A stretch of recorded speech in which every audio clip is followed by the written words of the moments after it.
What's up, everyone? Welcome back to Project 1999 Classic EverQuest Adventures. My name is Flats and I've been MIA for a few months. Short explanation of where I've been. Because I received so many messages asking where I went and if everything was okay in my life and all that kind of stuff. So, let's see. Early December, I had my dad staying with me for a few weeks while he recovered from some surgery. Late December, I flew back to my hometown to spend Christmas with my family. That's always, a busy time of year, as I'm sure most people know. Then when I got back home in January, I lost my stable internet connection because my onboard network adapter on my motherboard died. And then once I got that all kind of fixed and sorted out, I pretty much just took a break for a little while, Takes a little bit of time to get back into EQ after you've taken a break, but, I'm back now and I'm loving it more than ever, so... now that's out of the way, I have some good news concerning the Velios expansion. So about a week ago, Rogaine put up a post on the forums saying that they were in the final stretch of beta testing. All that was left that they needed to be tested was the 10th Ring War, the planar growth, and some projectile collision stuff. So there was a big push just this past weekend to get all that stuff done by a bunch of the higher end guilds on the both red and blue servers. And then on Sirkin's stream on Sunday, he mentioned that they'd gotten pretty much everything they needed. So, depending on what needs to be fixed in relation to all that beta information, I wouldn't be surprised if Velios was, going to be out in the next couple of weeks or like a month or so. So, this is very good news indeed. Now, as for what's happening with this show, I am back and I want to continue making it. But, as much as I try and release an episode every single week, sometimes it can take a little bit of extra time, so there's always that. I have a lot of ideas for stuff that I really want to show you guys. Lots of really cool quests out there that people might not have ever seen before, and there's some really fun adventures too. Basically, the only thing holding me back from doing this kind of stuff already is my level. However, that shouldn't be a problem for too much longer, because at the time of recording this, I'm 49. Once I hit 50, a lot more options will open up for me. Anyway, that's probably enough of me rambling, so I'm just going to start the episode. Hope you enjoy it. Remember these? The skipping stones from the third episode I ever did? Well, back in December they got changed in a patch, so they're no longer stackable. At first I was pretty pissed off because I had a stack of about 18 in my bank and now they're all gone except one. But I can forgive that now because currently they're broken as shit. It doesn't consume when you throw it. This means it's an infinite 200 range throwable item. It's so broken. This is how far away I can hit things from with it. Pulling Insidia Mist at the moat with this thing is just ridiculous. You don't have to move from your group. Pretty much, if you have line of sight of a mob, you can hit it. It's crazy. Well, I finally made it through level 45, which is the hell level. That took entirely too long. The first few days back, I hit the grind pretty hard. I was still just kicking away Insidia Mist in the beginning. Felt like I'd been there for a lifetime, man. Quintal, the broest of bros, helped me out on multiple occasions, buffing and healing me so I didn't really have to worry about any sort of downtime. Usually if I didn't have a group and comm was empty, I would solo golems inside, but if it was full, and it often is pretty full lately, I'd just go outside and kill stuff in the jungle. I got most of levels 46 and 47 with Quintal's help, so dude, thanks so much for helping me, it saved me a ridiculous amount of time. Despite the amount of time that I've spent in the City of Mist, I don't think I've actually died here before. Well, during one of my off-peak sessions when there was only a handful of people in the zone, I was soloing away when something kind of strange happened. Anyone who's played classic EverQuest before probably knows what's about to happen here, and I should have known better to stick around and let it happen. Anyway, see this golem? I'm busy just whacking away at him, and then all of a sudden, poof, he disappears. I backed up, I looked around, looked up onto the balcony to see if it had somehow gotten pushed up there, but I didn't see anything running towards me. So I flopped and waited a few minutes. I figured if it was still alive somewhere in the zone, I'd just let my aggro clear. What I should have done is zoned out. Instead, I went on and started attacking the next mob. I managed to get this one down with no surprises until Bam! I got absolutely stomped by a massive train. And I'm guessing this golem must have gotten warped somewhere deeper in the zone, and then as it ran back to me, it just started collecting mobs as it went along. There was even a reaver in there. And that was it, my first death in the City of Mist. Thank God one of the people in the zone had their cleric camped out of the entrance, because the XP penalty for dying is starting to get pretty rough. So I decided I needed a change of scenery. I hitched a ride back to Antonica with Quintal, and then he hooked me up with a bind in Freeport. From there, I moved back to the Oasis. This time, however, I'm killing spectres. This is a pretty damn good spot for classes who can solo it early.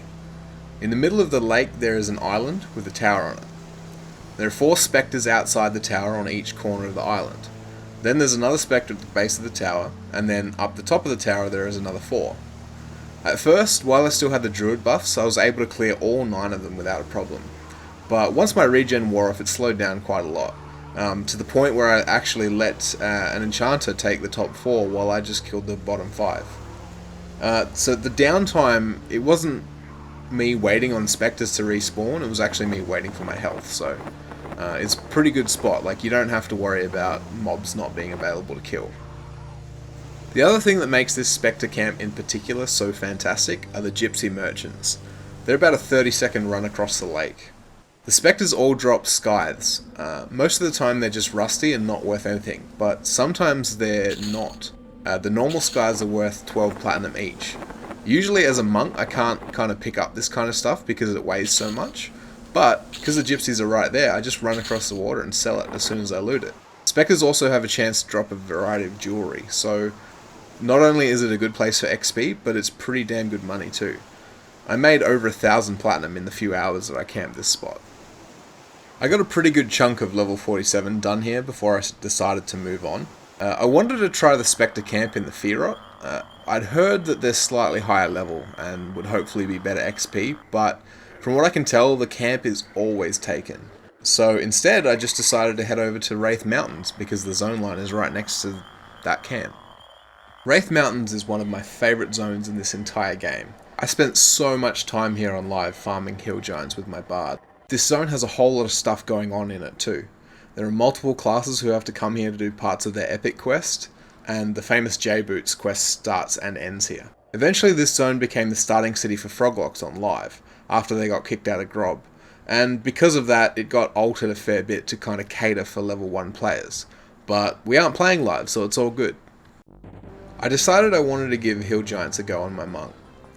They only range between levels 35 and 37, however they hit really hard, so usually only classes who can kite them or fear them are able to solo them at that level. Even at 47 on my monk, it can be touch and go if I don't land intimidation. So you might be asking why I want to kill mobs that are 10 levels lower than me. It can't be good XP, right? Well, this is true, the XP is not the greatest, however that's not the reason people kill the giants. I do still get a small amount of XP, and that's a nice bonus. The real value of these guys is the amount of money they drop.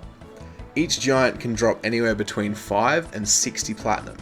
They also carry fine steel weapons which vendor for around 5 platinum each, and they can also drop lower end jewels and jewelry. Basically, you're here to farm cash. On a monk, this can be a double-edged sword. Because monks get an AC penalty the more weight you're carrying, means the richer that you get, the weaker you become.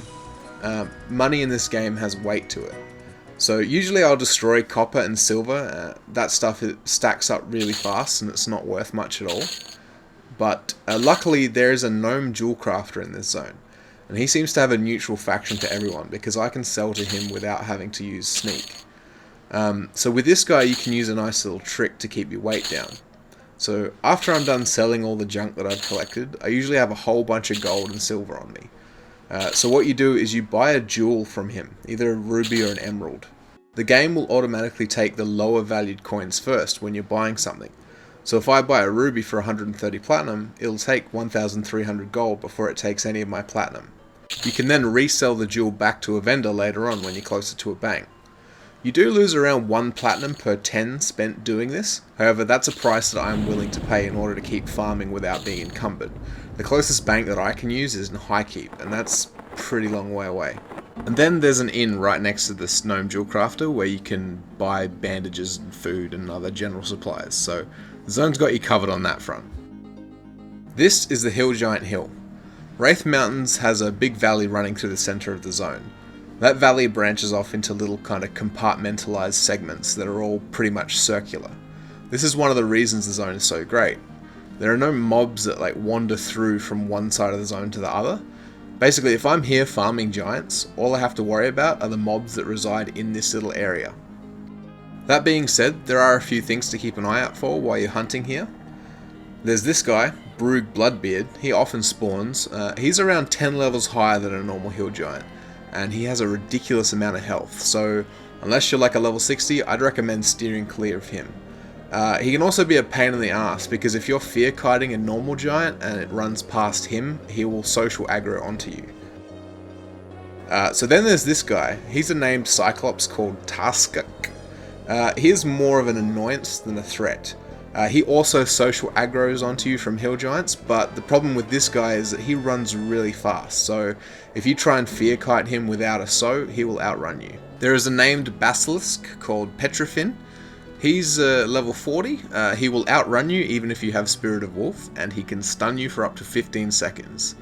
I've never actually seen this guy up, but he is hostile, so he's worth keeping a weary eye out for. There is a drake named Blackwing. He's part of the Bard Epic quest.